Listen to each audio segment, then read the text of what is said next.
All right, so you guys send in some pretty disturbing stuff this time. Yeah, this is a tough one. Yeah. Videos, news articles, even personal statements. And it all centers around this trend of, I guess you could call it, of people placing barbed wire traps on hiking and biking trails. And we're talking like across the whole U.S. It's more than just a few isolated incidents, unfortunately. Yeah, and some of the sources were even calling it like domestic terrorism. Hmm. So pretty heavy stuff. But the thing is, there's this guy, Mr. MPG, and he's kind of taken it upon himself to do something about it. And the lengths he's going to are, well, they're pretty incredible. What do you make of all this? It's a chilling situation, to be honest. Especially, when you think about the scale of it. We're Yeah. talking at least one victim on average, like every week in every state. And these traps, they're often designed to cause, well, the maximum amount of harm. And when you think about it, it's barbed wire strung across a trail, like at neck height. Yeah. And often hidden, too. Oh, right, like camouflaged with leaves or vines or Yeah, something. exactly. Yeah. You wouldn't see it coming. Like I was looking at that case in San Diego you sent. Yeah. The perpetrator there, they actually used vines to hide the wire, right? I Hmm. mean, just thinking about that, it's terrifying, really. Yeah. Someone could get so easily, hurt or even worse. And the emotional impact too. I mean, you can't forget about that. Wait, Some of these people who've survived these encounters, the trauma, it's real. like remember that guy, what's his name? Scott Johnson Oh yeah. from one of the YouTube videos. He survived one of these traps down in Florida, and he talked about, realizing in that moment that he might not get to say goodbye to his wife. It's heartbreaking. I think what's particularly disturbing is the intent, right? It's Yeah. not an accident. It's deliberate. This is cruelty, plain and simple. Yeah, that's what makes Mr. Peachy's response so remarkable. Oh, absolutely. I mean, this guy has basically dedicated his life to, well, to fighting this. He's eating like rice and beans for months just so he can work like 18-hour days in his shop. So let's get into that, right? Like what Yeah. what is he actually doing? So he's invented this thing called the Neck Saver Bike Shield. Right. And it's meant to deflect these wire traps. Yeah. And he's even tested it himself, like riding his motorcycle full speed into a taut wire. Yeah, the fact that he's willing to, test this thing himself, that says a lot about his commitment to this. He I know. even adapted it for his motorcycle. Yeah. He's got a Vulcan. He wanted to make sure it could withstand forces greater than a mountain bike would experience. All right. I mean, talk about going above and beyond. Yeah. He's not shy. He's definitely not messing around. Eh. Like in one of the personal statements he says, and I'm quoting here, "What if I could have made one more or got cutters to one more place and found out that because I chose to indulge in unnecessary extras, for some reason the one place that didn't get the help needed it, how could I call myself a man?" Wow. I mean, you can hear, Yeah. the purpose in his voice. Yeah. It's powerful. But it makes you think, right? Like there are over 54.7 million people in the US who ride bikes regularly, and there are over 700,000 trails. That's from the sources you sent, by the way. Wow. So even if this guy is working, 24/7, he can only do so much. That's a good point. It sort of begs the question, why is it left to one person Right. to shoulder this burden? Right, and it's even more complicated because he's not just, making these shields. He's also got this whole other initiative going on to equip trails with wire cutters. Right, the anti-trap trail cutter Yeah, initiative. yeah, the A.T.T.C.I. Mhm. So what's the thinking behind that? Well, the idea is to give people, the ability to remove these traps safely, protect cyclists, but also, anyone who might, stumble upon them. Because let's face it, trying to remove barbed wire by hand, that's asking for trouble. Yeah. Like in one of those YouTube videos you sent, there were images of these three hikers. They tried to remove a trap, with their bare hands. Oh no. Yeah, they ended up with some pretty nasty injuries. So these cutters are kind of like a first line of defense. Yeah, I guess you could say that. But I mean, I'm thinking, are there any, concerns about theft or people using the cutters for the wrong reasons? Oh, for sure, for sure. But Mr. Peachy, he's thought about that. He's engraving each cutter with A.T.T.C.I. and the donor's name, actually. Oh, that's smart. Yeah, it discourages theft, and it kind of it gives people, a sense of ownership and responsibility. It's amazing how he's like thought of everything. But Yeah. but let's talk a little bit more about the neck saver itself. So he's made different versions to fit different Yeah. types of bikes, right? Yeah, absolutely. I mean, he's got models for like Yetis, stump jumpers, rascals, ibises, treks, you name it. He's probably got a shield for it. That's incredible. And the craftsmanship, it's really impressive. He welds them, sandblasts them, paints them. He even offers different color options. Oh, wow. Yeah, it's clear that he's really put a lot of thought into making this, as practical and appealing as possible. He really has. And I hear he's even planning on introducing these neck saver decals soon. Oh yeah. Kind of like, like those pink ribbons for breast cancer awareness. Hmm. It's a good idea. It is. Sometimes, just a simple symbol can go a long way in getting people talking. Yeah. It's about building awareness. Exactly. But, we can't lose sight of the bigger picture here. Right. This is bigger than, just one guy and his inventions. What do you mean? I mean, think about it. We have this incredible person, right, dedicating his life to tackling this horrifying problem. He's creating a life-saving device. He's building a network of support. But it also raises some uncomfortable questions, I think, Like what? about our responsibilities as individuals and the role of, authorities in ensuring public safety. Yeah. Like, what does it say about our society when it's left to individuals like Mr. Peachy to deal with problems of this magnitude? It's a really good point. And what can we do collectively to make sure that the spaces we share, the places we go to enjoy nature, are actually safe for everyone? So many questions. So much to unpack. We're gonna have to take a break here. But before we do, I want you to think about this. Knowing what you know now, what are your thoughts on this whole idea of individual action versus systemic change? It's something to chew on, right? Yeah, definitely. We'll pick this back up in part 2. It's, as we get deeper into this, Yeah. it becomes clear that this is more than just, barbed wire and bike shields. Right. This is about like a fundamental question Okay. that we're facing, as a society. I'm listening. This question of, where does personal responsibility end and the need for collective action begin?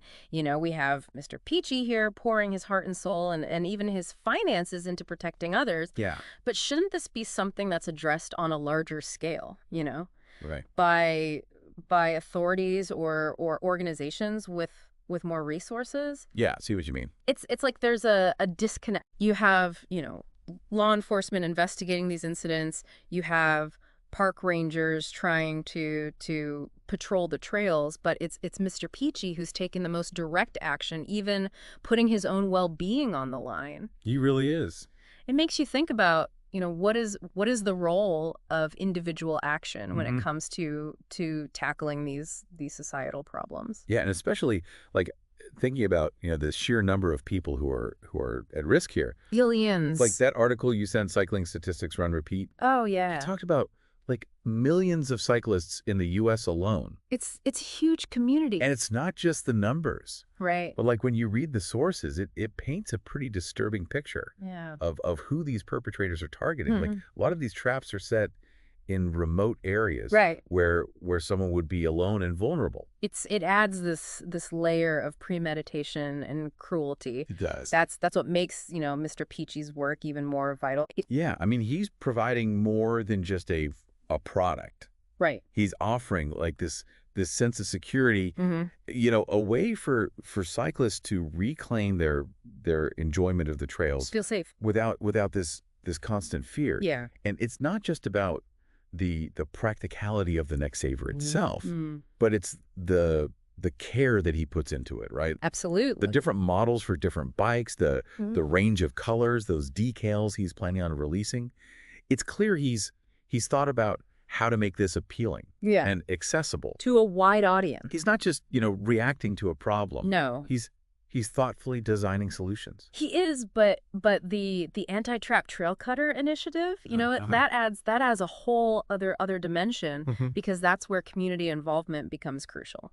Right, because he can't be everywhere, No. equipping every trail with cutters. Right. Yeah. He needs people to get involved. To donate cutters, spread awareness, work with their local parks. It's exactly a village. And it is heartening to see It is. that people are starting to respond. I was reading in some of the sources about individuals donating cutters directly to parks, even attaching like labels from the Next Saver videos to the containers. It's great to see that kind of solidarity, Yeah, people coming together to protect each other, and his idea of engraving the cutters with A.T.T.C.I and the donor's name. Oh, it's brilliant. Cool, some work. It creates this sense of ownership, discourages theft, Right. and allows people to be recognized, To be part of the solution. like for their contribution. Yeah, and it is a small detail. It is. But it speaks to a larger point, right? Yeah. This can't just be one man fighting an uphill battle. No, this requires a collective effort to protect these shared spaces, the places that we all value. We do, but we also have to, be realistic here. Right. Like that TrailForks trail database and maps Mm-hmm. listed over 700,000 trails in the U.S. It's a vast network. It makes you wonder if individual action alone is really enough. That's the million-dollar question, isn't it? At what point does individual responsibility hit its limit? Yeah. And where does the need for a more systemic response kick in? Maybe a coordinated effort from authorities, organizations, communities to really address the root causes of this whole terrifying trend. It's so complex. It is. And it does make you think, like, what could drive someone to commit such a hateful act? Is it pure malice? Yeah. Or is there something deeper at play here? Something about our society that's contributing to this disturbing phenomenon? Well, that's the next layer we need to peel back. We do. And we'll do just that when we wrap up our deep dive in part 3. So we've talked about, the reality of these trail traps, Mr. Peachy's response, the need for the community to get involved. But there's still one piece of the puzzle I think we haven't really explored. Yeah, we need to try and understand the why, right? Like what could possibly motivate someone to set a trap that's meant to cause that kind of harm? It's a tough question, isn't it? It is. It's easy to just label these people as, Evil. yeah, evil or malicious. Right. But is it really that simple? I think it's tempting to go there, but I think when you dig a little deeper, it's a more complex picture. Some of the sources, they suggest that there's this growing animosity towards cyclists. Oh, really? Yeah, a perception that they're reckless or entitled or disrespectful. I mean, I've seen comments like that online too. Yeah. People complaining about mountain bikers, speeding down trails, endangering hikers, causing erosion. Right, but even if those concerns are valid, it doesn't justify, setting a death trap. Of course not. Violence is never the answer. Right. But understanding the tension, I guess, the resentment that's simmering there that might help us address this, Yeah. a little more effectively. So where do we go from here? Like, do we encourage more dialogue between, different groups of trail users? Do we need better education about trail etiquette? Those are great starting points. Yeah. I mean, fostering a sense of shared responsibility for the trails, that's crucial. Okay. Cyclists need to be mindful of their speed, their impact on others and the environment. Right. Hikers and other trail users need to be aware of, cyclists' needs for speed and maneuverability. Makes sense. We need to move away from this us versus them mentality towards something that's a little bit more collaborative, more, Yeah, more about working together. Exactly. But what about those individuals who are so filled with anger that they resort to these extreme measures? Like how do we reach those people? That's a really, really tough question. I think part of it is law enforcement. Okay. Taking these incidents seriously. Right. Conducting thorough investigations, prosecuting offenders to the fullest extent of the law. But these traps are they're often hidden, right? Like in these remote areas. Yeah. It makes it hard to gather evidence, to find the people who are responsible. That's true, which is why, community involvement is so important. The Right. people who use the trails regularly, Mm, they're the eyes and ears on the ground. They can report suspicious activity, they can help maintain the trails, right. create a culture of vigilance that makes it harder for these acts to go unnoticed. So it's about taking back our shared spaces, right? Hmm. Refusing to let fear dictate how we experience nature. Exactly, and that's what's so inspiring about Mr. Peachy's efforts, right? Yeah. He's not just creating a product or an initiative. He's sparking a movement Mm-hmm. to reclaim the trails, to protect each other, to stand up to those who want to sow fear and division. His story is a powerful reminder It is. that even in the face of danger and fear, Mm-hmm. individuals can make a difference. They can, and his actions, they show us that we all have a role to play, Yeah. whether it's through direct action, like Mr. Peachy, Right. supporting those who are working to make a difference, or simply spreading awareness and Mhm. fostering a sense of community. So as we wrap up this deep dive, Yeah. the question for all of us Yeah. becomes, what role will we choose to play Mm-hmm. in creating a safer, more inclusive, and ultimately more enjoyable experience For everyone. for everyone who uses the trails? It's something to think about. It is, and I think on that note, we're gonna wrap things up here. All right. This has been heavy, It has. but important. Absolutely. And thank you for helping us break it all down. It's been a pleasure. Really. And to everyone listening, stay safe out there. Be vigilant. And let's all do our part to make the trails a better place for everyone. I'm with you on that.